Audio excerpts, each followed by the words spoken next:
আজকে আমি শেয়ার করব যে আমার অষ্টমী কেমন কেটেছে। মাথা ব্যথা, ঘুমানো, প্লাস ঘুরতে বেরিয়েছিলাম, সব মিলিয়ে কেমন কাটলো চলো তাহলে এবার দেখে নেবে এক নজরে।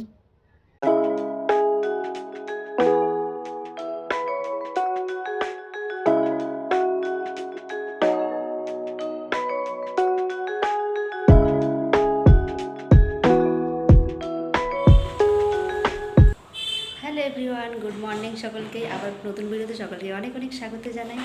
আশা করি সকলেই খুব ভালো আছে, সুস্থ আছো, আর সকলের প্রিপারেশন খুব ভালোভাবে চলছে।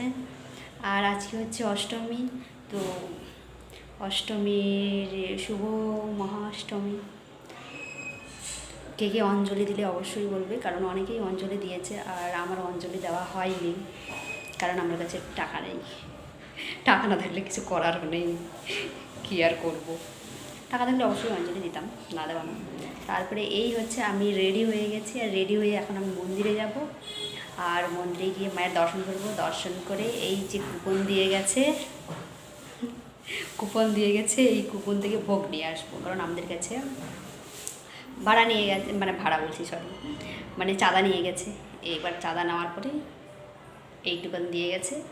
এবার এখন আমি যাব, গিয়ে ভোগ নিয়ে চলে আসবো। তারপরে ভোগে কী কী থাকছে তারপরে তোমাদেরকে দেখাচ্ছি। চলো তাহলে এবার বেরিয়ে পড়ি, টাটা।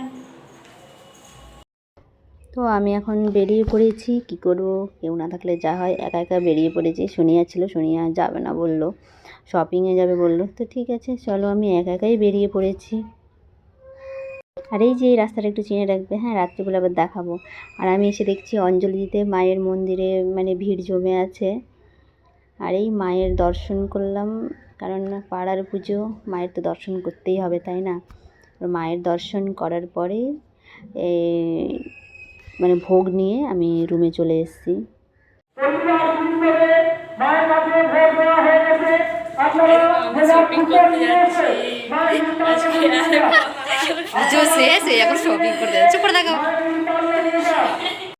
তারপর হচ্ছে এই দেখতেই পাচ্ছ ফ্রাইড রাইস আছে, আলুর দম আছে, আর পায়েস আছে, দুজনে মিলে খেয়ে নেব আমরা। খাওয়া দাওয়া কমপ্লিট হয়ে গেছে। খাওয়ার পরে এত খারাপ লাগছে আর কি বলবো। এই যে সকাল থেকে আমার আজকে কাজে লেগেছে, সকাল থেকে এত মাথা ব্যথা, ঘুম থেকে ওঠার পর থেকে এত মাথা ব্যথা আর থাকতে পারি না, এত মাথা ব্যথা করছে। আর যাই হোক, ওখানে গেলাম তো অনেকজনই অঞ্জলি দিচ্ছে, আমারও দেখে ইচ্ছে হচ্ছিলো যে অঞ্জলি দিই, তো মাথা ব্যথা করছে, থাকতে পারছি না। উফ বাবা, কী বলবো। ঠিক আছে চলো তাহলে, এখন একটু না ঘুমালে আমি আর থাকতে পারবো না।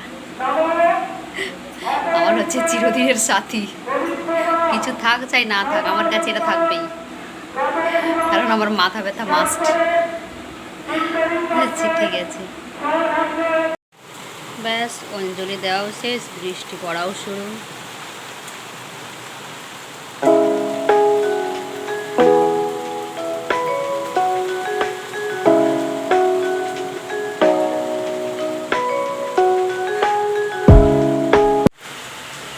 এমনিতেই সকাল থেকে মাথা ব্যথা করছে, তার উপরে খেয়ে নিলাম ফ্রাইড রাইস, আলুর দম। এবার যাব কোথায়, এত মাথা ব্যথা করছে। তার মধ্যে আলুর দমে হচ্ছে যে ঝালটা একটু বেশি ছিল, তার মধ্যে ওটা গুঁড়ো লঙ্কা দেওয়া ছিল, তার জন্য ঝালটা খুব বেশি লাগছিলো, আর একটু গলায় লাগছিলো, কেমন বা লাগছিলো খেতে। তারপর থেকে এত মাথা ব্যথা করছে, আমি আর থাকতে পারছি না মাথা ব্যথায়। না ঘুমিয়ে শান্তি পাচ্ছি, না বসে শান্তি পাচ্ছি, কোনো কিছুতেই শান্তি পাচ্ছি না। এখন যে মাথা ব্যথাটা ঠিক হবে আমি নিজেও যাই না বাবা। ঠিক আছে, এখনও হচ্ছে আমার হালকা মাথাটা ব্যথা করছে, তো ভাবলাম আর কি করব। পুরো একটা বেলা তো কেটেই গেল, এখন 2:30 বেজেই গেছে। আর কি করব, সকাল থেকে তো সেরকম পড়াশোনা কিছুই হয়নি, এই মাথা ব্যথা সব গেল। আর কিছুটা টাইম পড়ে আছে আমার হাতে, এখন এই টাইমকেও যদি কাজে না লাগাই তাহলে আর কি হবে বলো, তাই না? তাই ভাবলাম যে একটু পড়তে বসি, আবার যদি মাথা ব্যথা করে আবার রেখে দিয়ে এরপরে ভাবছি ছাদের উপরে গিয়ে একটু বসে থাকবো চুপ করে। তো ঠিক আছে চলো তাহলে। মাইক লাগিয়েছে। আর সন্ধ্যেবেলা আমার খিদে পেয়ে গেছিলো, কারণ সারাদিন তো রান্না করিনি, তো ভাবলাম যে রান্না করি এবার। তো এই রান্না বান্না বসিয়ে দিয়েছি, এখন খেতে হবে। এদিকে সোনিয়াও রান্না বসিয়েছে, আর দুজনে মিলেই বসিয়েছি।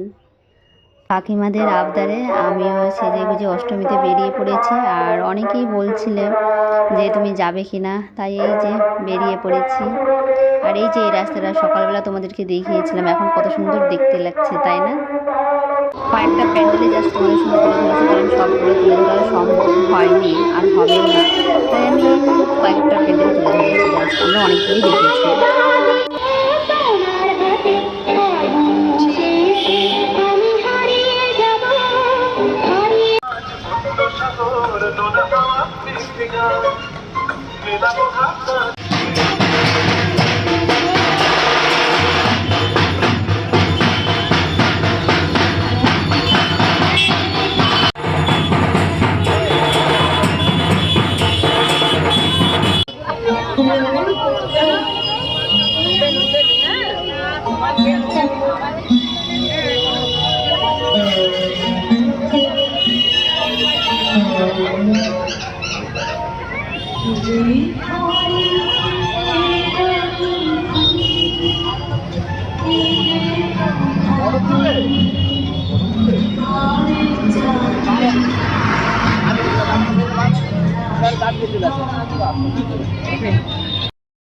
লাস্ট প্যান্ডেল এটাই ছিল আমার, আর লাস্ট এটাই দেখে চলে এসেছি, কারণ আর ভালো লাগছিল না। আর হচ্ছে যে এই এখানে পুজো শুরু হয়ে গেছে, কিছু মাইন্ড করবে না, কারণ আগে আমি ভিডিওটা এডিট করতে পারিনি, আমি এখনই করছি। আর করে আবার সঙ্গে সঙ্গে পোস্ট করবো, তাই কারণ এখন তো আর সেরকম টাইম হয়ে ওঠে না, আর যদি রেখে দিই তাহলে তো থেকেই যাবে। তো তার জন্যই আর কি ভিডিওটা এডিট করে নিলাম। আর এটা খুব সুন্দর প্যান্ডেলটা হয়েছিল, লাস্ট প্যান্ডেল এটা আমাদের এখানেই হয়েছিল, আমাদের পাড়াতে না, মানে আমাদের পাশে হয়েছিল, আমি বাড়ির বাস স্ট্যান্ডের ওখানেই হয়েছিল। খুব সুন্দর হয়েছে। 7:30টায় বেরিয়েছিলাম, আর এই এখন 9টা পেরিয়ে গেছে, ঘরে ঢুকলাম। এই জন্য আমি সত্যি বলতে কোথাও যেতে চাই না, কারণ আমি জানি যে গেলে পরে লেট হবেই। সে যতই বলুক যে কোথাও ঘুরবো না, সেরকম এখানে যাবো ওখানে যাবো, মানে এত জায়গা ঘুরেছে, মানে কি বলবো, আর কিছু বলার নেই। আর যদিও আমার কোনো জায়গাগুলো চেনা জানা ছিল না খুব একটা, তো ওপরের কাকিমার মেয়ে আর ওনার এক ছেলে, আর নিচের ফ্ল্যাটের হচ্ছে যে আমাদের নিচে একটা কাকিমা। এবার আমি বলেছি যে যাবো না, শুধু আমাকে বারবার বলছে চলো চলো চলো, মানে এই বলতে বলতে আমি আর কি বলবো, তখন যে ঠিক আছে চলো তাহলে যাওয়াই যাক, যখন এতই বার বলছে। কারণ একটু মানে বারবার বলছে, এবার যদি না বলি তাহলে একটু কেমন হয়, তাই ভাবলাম যে যাই আর কি। তো এই গিয়েছিলাম। তো যাই হোক, সবাই আমাকে কমেন্ট করে বলছিলে যে আমি কি ঠাকুর দেখতে বেরোবো না। ফাইনালি এদের চক্করে পড়ে পুরো ঘুরে চলে এসেছি। সত্যি কথা বলতে আমার একদম মনে হয় না যে আমি বাড়িতে আছি না বাইরে আছি, আমার মনে হয় যে আমি বাড়িতেই আছি, এরকম মনে হয় মাঝে মাঝে আমাকে। কারণ এখানে চারিপাশটা আমাদের খুব চেনা জানা হয়ে গেছে, তো আর যে যেখানে যাই আমাদেরকে নিয়ে যায়, আর কোনো কিছু করলে আবার আমাদেরকে দেয়, তো সেই তুলনায় মনে হয় যে কোনো ব্যাপারই না। আরে এত গরম, হেঁটে আসলে পুরো ঘেমে গেছি। আর আজকে তো বলেইছি যে সারাদিন আমার সেরকম পড়া হয়নি, আর ওই মিডিলেই শুধু জাস্ট একটু পড়েছিলাম, কারণ সারাদিন মাথা ব্যথা করছিল। বলছিল এবার কালকে যেহেতু আমাকে বলছিল আবার দক্ষিণেশ্বরে যাওয়ার কথা, এবার সম্ভব না আজকে এসে আবার কালকে আবার দক্ষিণেশ্বরে যাওয়া। আজকে যদি না যেতাম তাহলে অবশ্যই কালকে দক্ষিণেশ্বরে যেতাম, কিন্তু আর হবে না যাওয়া। আর কি বলবো, তোমরাও অনেকেই ঠাকুর দেখতে বেরিয়েছিলে, আর এখনও যারা বেরোনো, তো কালকের দিনটা একটু ঘুরে নেবে, কিছু করার নেই। তো ঠিক আছে, আমার মুখ পুরো ঘেমে অবস্থা খারাপ হয়ে গেছে। তো ঠিক আছে চলো তাহলে, টাটা। আর আজকের ভিডিওটা এই পর্যন্তই, দেখা হচ্ছে আবার অন্য কোনো ভিডিওতে। ততক্ষণে সকলেই খুব ভালো থেকো, সুস্থ থেকো, আর সকলেই খুব ভালোভাবে পড়াশোনা করো, কারণ আমাদের হাতে আর টাইম নেই, মাত্র 19 দিন টাইম আছে। এটাকেও মাথায় রাখবে, কারণ আমারও মাথায় সবসময় ঘুরঘুর করছে যে আর মাত্র 19 দিন হাতে আছে, আর বেশি দিন টাইম নেই। তো কি বলবো, কিছু বলা নেই। আর পুজো না শেষ হলে এখানে তো মাইকের আওয়াজ যাবে না, আমি দেখিয়ে দিয়েছি কোথায় মাইকগুলো লাগিয়েছি, তো কেন হবে না, মানে কি বলবো, কিছু বলার নেই। তো ঠিক আছে চলো তাহলে, টাটা।